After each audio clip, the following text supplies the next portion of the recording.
Moto ndi wachiwiri kwa mtsogoleri wa dziko lino Dr. Michael Usi, komanso pali akuluakulu osiyanasiyana ogwira ntchito za boma ngati mkulu wa asilikali General Paul Valentino Phiri, komanso mkulu wa polisi Mai Merlin Yoram ali konkuno kudzaperekeza mtsogoleri wa dziko lino, kuphatikizaponso anthu osiyanasiyana amene afika kuno ku bwalo la ndege.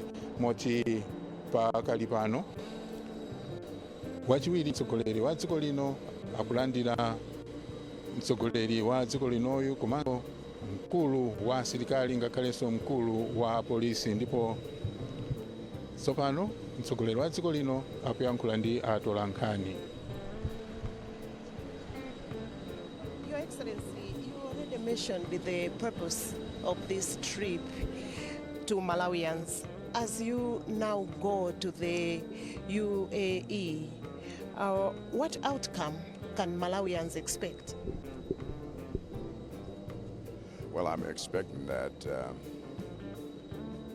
we would have great outcomes out of the talks that we will hold with the UAE leadership, particularly in terms of those things that are extremely needed in this country in order for us to make good progress on our development agenda.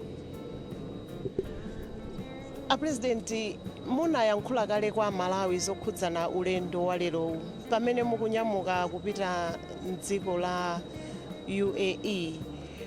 Tiyembekezere zotani kuchokera kumeneko? Ine chikhulupiriro changa nchakuti pakutha zokambirana zathu dziko lathu likhoza kuyembekeza kuthandizidwa mwapadera ndi pologalamu yathu ya chitukuko, ndi kuti dziko lathu likhoza kuthamanga pa nkhani imeneyi.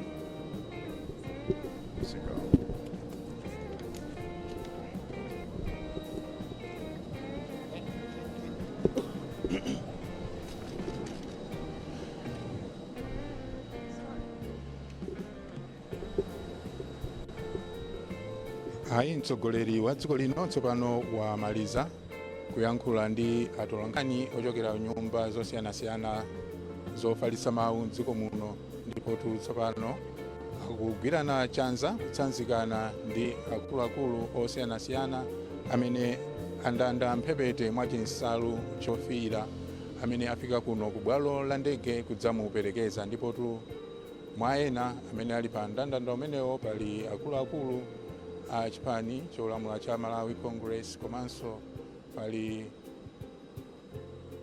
akuluakulu a chipembedzo ngakhalenso aphungu akunyumba ya malamulo, nduna za boma zilinso pa mndandanda umenewu, ngakhalenso mafumu ali pa mndandanda umenewu kuperekeza mtsogoleri wa dziko lino pamene akunyamuka pa ulendo umenewu wopita ku Abu Dhabi mdziko la United Arab Emirates.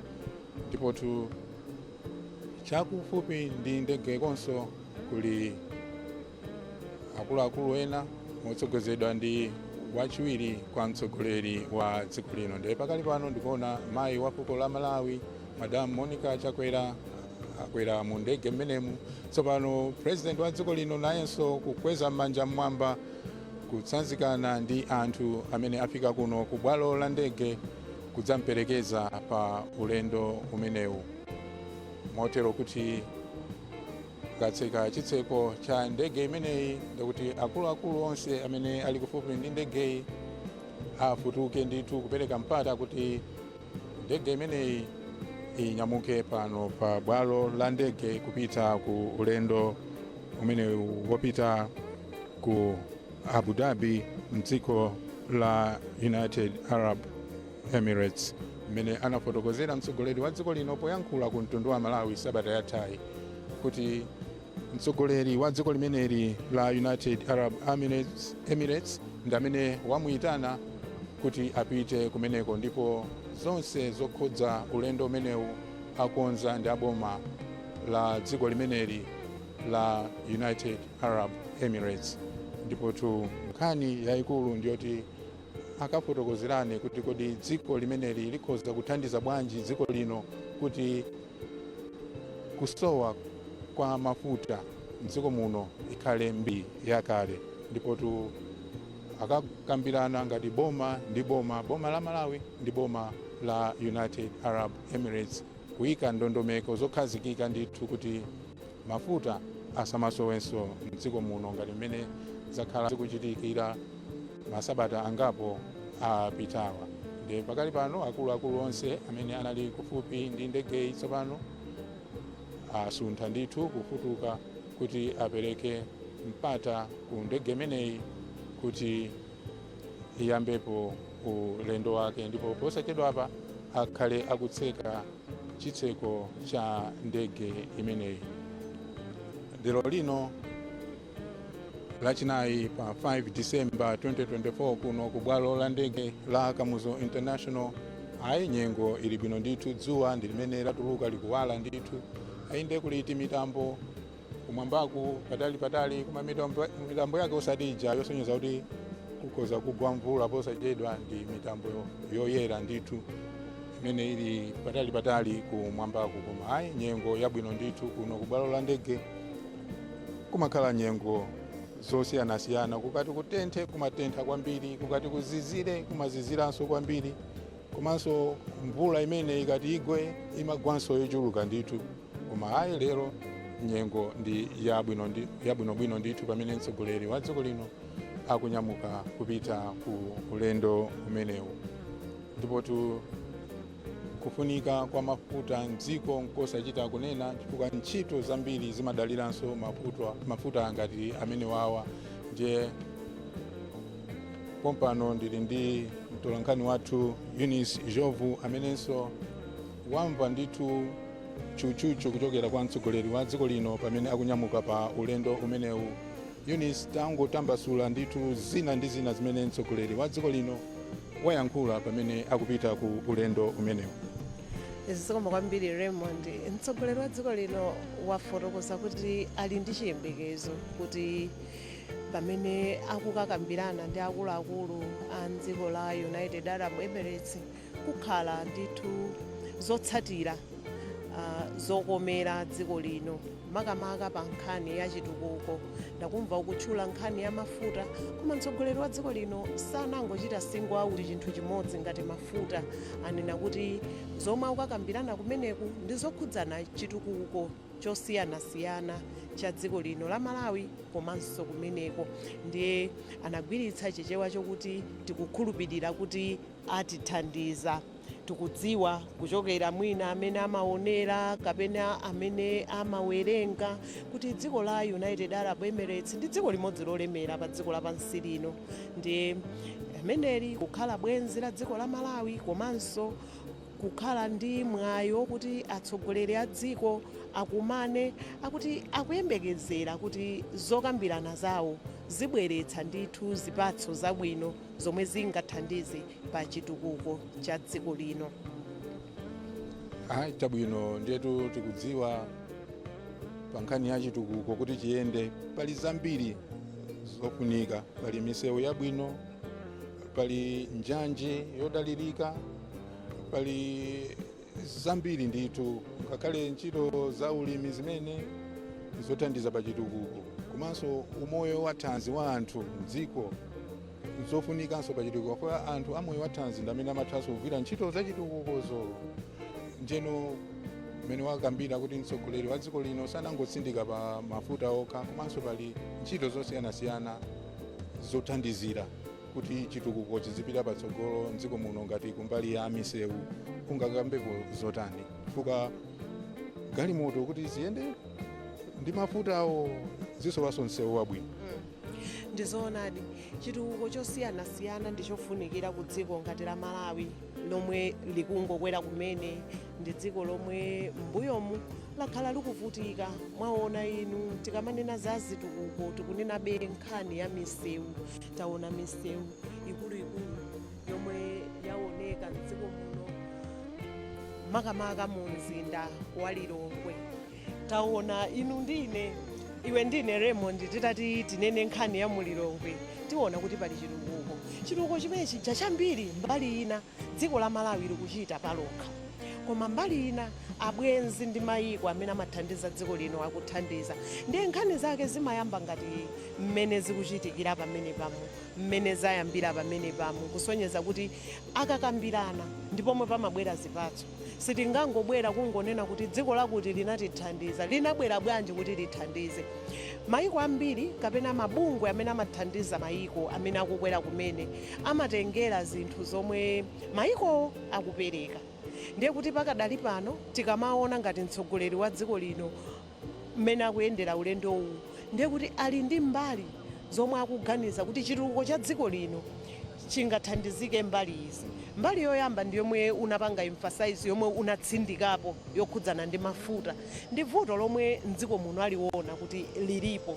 Ndi chifukwa yake akuona kuti mpofunika kuti pabwere abwenzi okuti akhoza kuthandiza. Sikuti angothandiza kuti atipatse zaulere, koma kuti athandize kuti dziko lino ndi dziko la United Arab Emirates azitha kuchita mgwirizano wa malonda. Kodi akhoza kutipatsa mafuta amene ali nawo iwowo, ife tikhoza kutani? Kodi tikungoyenera kuwalipira ndi ndalama zamakwacha? Koma tikumalawi timalima, tili ndi mwayi, nthaka yathu imalolera china chilichonse. Kodi iwo amafuna chani pa zomwe ife timalima? Ndiye tikaona mwina pa statement yomwe atulutsa aku Foreign Affairs akunenapo kuti kukakhala zokambirana za ubale wa ukazembe. Zina ndi zina zomwe amakambirana atsogoleri ngati amene wakakumana ndi zokhudzana ndi ubale wa ukazembe. Mu ubale wa ukazembe mmakhala mbali ngati zimenezo. Ife Amalawi timadziwa kulima. Kodi ife kwathu kuja na ndolo amachuluka, soya amachuluka, inuyo muli ndi mafuta ochuluka, tikuyenera tigulitsane. Tipange bwanji kuti zimenezi zizitheka, kuti inu mukhoza kupeza phindu, ife tikhoza kupeza phindu. Ndiye nkhani zake zimayambira pa ulendo ngati umenewu, kukakambirana nkhani ngati zimenezi. Ndiye mwina ndi chifukwa chake mtsogoleri wa dziko lino mmene amayankha mafunso kwa atola nkhani sanangonena zokhudzana ndi mafuta agalimoto, koma akuti chitukuko chosiyanasiyana, chifukwa nkhani yayikulu yomwe akupitira kumeneko ndi zokambirana zodzera ku dziko lina ndi dziko lina. Pamene patikunena dziko la Malawi ndi la United Arab Emirates, kusonyeza kuti mgwirizano umenewu siwangokomera mbali imodzi. Tisamuone Malawi uja kuti wangokhalapo ngati kuti palibe chomwe angabweretse pa tebulo. Naye Malawi ali ndi zake zomwe ali nazo zomwe akhoza kubweretsa pa tebulo. Koma ife ndi amene tayamba nkhani tili ndi vuto la mafuta. Ndiye kuti kukakhala kukambirana inu muli ndi chani? Titelo kuti nakwati chabwino azona di Eunice makanso potsindika pa nkhani ya ubale wabwino pakati pa dziko ndi dziko. Taona mtsogoleri wa dziko lino akulimbikitsanso ubale makanso ndi mayiko amene tayandikana nawo. Ngati pa nkhani ya mafuta yomweyi tinaonanso mtsogoleri wa dziko lino akupita kukakambirana ndi mtsogoleri wa dziko la Mozambique, ndipo tinaonanso mafuta akubwera panjanji. Ndi nkhani yayikulu kwambiri. Nkhani tikhoza kunena kuti ikuchokera ndithu patali, kuchokera pomwe maboma ambuyomo anamanga zija zosungira mafuta. Nkhani yayikulu yomwe inatsala ndiyo kuti kodi mafuta ochuluka okuti adzikwana mu nkhokwe zimene zija adziyenda bwanji. Tidalire matraki, ndipo mweno boma la ulendo uno, boma la Dr. Lazarus Chakwera anaona kuti ndipofunikira kuti pakhale ubale wabwino. Njanji ikatengatu imene ija maboge yake aja ngati sotenga anthu amati mawagone, zimene zija zimatenga mafuta ochuluka. Mafuta amene akanatengedwa mwina ndi matraki okwana mwina 30 amatha kubwera pakamodzi pa njanji. Ndi nkhani yomwe ukunena kuti mtsogoleri wa dziko lino anakambirana ndi mtsogoleri wa dziko la Mozambique kuti kodi tipange bwanji zimenezi. Ndi nkhani yayikulu kwambiri. Tikayang'ana njanje yathu yakhala zaka mwina zopitirira 20 isali bwino. Ndiye ntchito yokhayo yongoyamba kuti njanji ija ikonzedwe ndi kukonzekera komwe kukuthandizira kuti kodi chitukuko ichi chiyende bwanji. Mwina chitukuko tikamachiyang'ana bwinobwino chimakhala ngati pena sizikuchitika, koma zimayenda step by step. Kodi tikanena kuti tikhala ndi mafuta ambirimbiri abwere dziko muno tiyasunga pati? Nanga tikafuna kuti mafutawo afike dziko muno abwere ochuluka abwera bwanji? Ndi chifukwa chake kunena zoona nkhani yonse yomwe ikhala ikuchitika pamenepa yokhudzana ndi njanji yomwe imathandizira kuti zinthu zimenezi ziyende ndiyofunikira. Komanso chinali chitukuko chabwino chofunikira kuti achitchule ndithu, komanso osangoti pakhale ndalama zomwe zingakhale mu bajeti kuti amanga njanji iyayi, koma paoneke kuti pali action, china chake chikuchitika. Kodi akunduna wa zomangamanga akuchitapo chani? Ndiye nthawi zambiri zimakhala zokuti ngati pali political will chakuti tikuyenera tichite, zikati zizichitika zimathandizira kuti zinthu zija zizioneka kuti zikuchitika.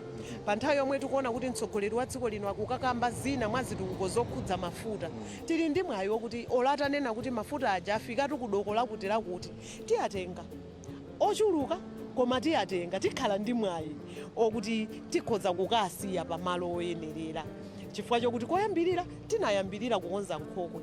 Titakonza nkhokwe tikuona kuti iyayi nanga afika bwanji ochulukawo afike pa njanje osangoti pa matraki okhaokha. Ndiye nkhani yomwe wanenayo Raymond ndi nkhani yofunikira kwambiri. Zitukuko zimenezi zimayenderadi limodzi. Komanso mafuta awo ndi kuti akhoza kutsika nangasi akayenda pa njanji ndi yochipirapo perekeza ndi kutenga mafuta pa galimoto zikuluzikulu.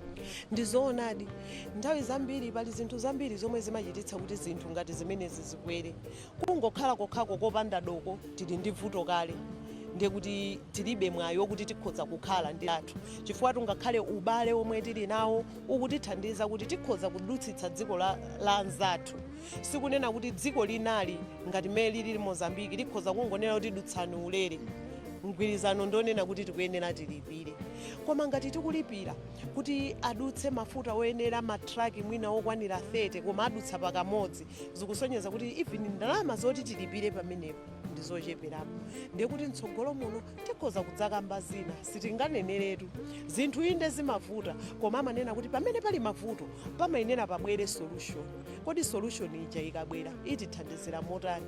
Taona ife Malawi akuchokera ku mavuto omanena kuti mwina magetsi amatimatima, tingoyerekeza zomwe zakhala zikuchitika mdziko muno zomwe aliyense akuzidziwa, magetsi akutimatima. Panangochitika zokuti kodi tikhoza kutani? Achilamulo anayesera kupanga kuti titere pano tingathe kunena kuti ndi nkhani ya mbiri zakale, chifukwa chokuti ataona kuti pali vuto anapeza mwayi wokuti vuto limeneli likonzedwe. Ndi chimodzimodzi pamenepa pamene akukonza njira zimenezi padzapezeka kuti pali mwayi wokuti mafuta aja akhoza kudzatsikanso. Komanso mwina Raymond mpongofunikabe kuti kumaunikirapo kumaona kuti mafuta aku Malawi kuno ngakhale kuti akusowa ndiotsikirako mtengo kusiyana mwina ndi mayiko angapo amene atizungulira. Ndiye nthawi zambiri mwina nthawi zina timatha kumango yankhula pa zinthu zomwe mwina sitinachite research, sitinachite kafukufuku, tilibe nazo umboni. Koma nthawi zambiri tikayang'ana ndithu tiona kuti iya mafuta athuwa ndi otchipa, chabwino tili ndi vuto sakupezeka. Ndi nkhani yomwe akuluakulu akuyesetsa tsopano tipeza bwanji kuti adzipezeka mdziko muno, kuyambapo kwake ndi kumeneko. Chabwino Eunice, ikhale tikupitiriza kucheza ndithu, koma pakali pano ndege yomwe wakwera mtsogoleri wa dziko lino tsopano ikuyenda pang'ono kuti ikatenge mphamvu kenako inyamuke pano pa bwalo la ndege. Ndipo ndege imeneyi pakali pano ili kuzambwe kwa bwalo lino la Kamuzu International, kumeneko yatembenuka ndipo posachedwa apa ikhale ikuthamanga ndi liwiro ndithu la mtondo waloka kuti inyamuke pa bwalo limeneli la ndege. Ndithu timafotokoza kuti ulendo umenewu uthandiza kwambiri kuti makamaka mafuta adzipezeka mdziko muno, ndipo potero chitukuko chikhale chikupitirira. Pali zambiri tinakambaponso za magetsi, zinthu zimenezinso zimalumikizana, chifukwa magetsinso ndofunika kwambiri kuti ntchito ya chitukuko iziyenda mdziko. Ngati pakali pano pali mfundo zitatu zikuluzikulu zimene boma layikirapo mtima kwambiri pa chitukuko cha dziko lino: nkhani ya ulimi, nkhani ya zokopa alendo, komanso nkhani ya migodi. Nde zonsezi kuti ziyende bwino zikufunikanso ndithu kuti magetsi azikhala okwanira ochuluka mdziko muno kuti ntchito zonsezi ziyende bwino. Choncho zimalumikizana ndithu ku mbali ya mphamvu ya mafuta komanso mphamvu ya magetsi. Ndiye pakali pano tikumva ndithu mkokomo wa ndege imene wakwera mtsogoleri wa dziko lino ndi umenewo. Ndege ili pa liwiro la mtondo waduka. Tsopano nthawi ina iliyonse ikhale ikusiya nthaka kuti mtsogoleri wa dziko lino tsopano wanyamuka, ndipo yasiyadi nthaka ndege ili m'malere. Tsopano ulendo wopita ku Abu Dhabi mdziko la United Arab Emirates ndi umenewo wayambika. Mtsogoleri wa dziko lino wanyamuka ndithu, ndipo pano pa bwalo la ndege akuluakulu onse amene anafika kudzamperekeza mtsogoleri wa dziko linoyu tsopano akuona msana wa njira kuti apite kukagwiranso ntchito zosiyanasiyana zimene akuonza kuti agwire tsiku la lero. Ndetu pamene mtsogoleri wa dziko lino Dr. Lazarus Chakwera wanyamuka pa ulendo umenewu wopita ku Abu Dhabi mdziko la United Arab Emirates, ifenso kuulutsa kwathu kuchokera kuno ku bwalo la ndege la Kamuzu International tilekezere pamenepa, ndipo tu malo mwa anzanga onse omwe tinabwera kudzagwira ntchito kuno ku bwalo la ndege.